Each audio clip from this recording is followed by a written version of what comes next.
Welcome to Chillin' 101. We hope this video helps. You should have the plate, registration, and fasteners ready before you start. First, clean the mounting area thoroughly so adhesives and screws bite properly. Dirt causes gaps and corrosion. Next, hold the plate in position and mark the center line and top edge with a pencil or tape to ensure straight placement. Once done, measure mounting hole locations from the plate to transfer marks to the bumper or bracket. This prevents misaligned holes and uneven stress on the plate. Now you'll drill and attach the hardware. Start pilot holes with a small 3/4 mm bit, keeping the drill straight to avoid angled holes that strip threads. Drilling slowly reduces cracking.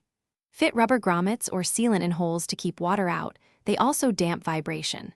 Place the plate, insert bolts with washers on the outside and a washer or nut behind if accessible. Tighten by hand first, then snug with a screwdriver, don't over-torque, which can crack plastic surrounds. Finish by tightening bolts evenly, alternate sides and avoid one-sided torque so the plate sits flat. Inspect gaps, press along edges to confirm sealant spread and remove excess with a cloth or blade. Once mounted, walk around and press to check for movement, then drive 10 to 20 miles and recheck bolts because vibrations can loosen fasteners.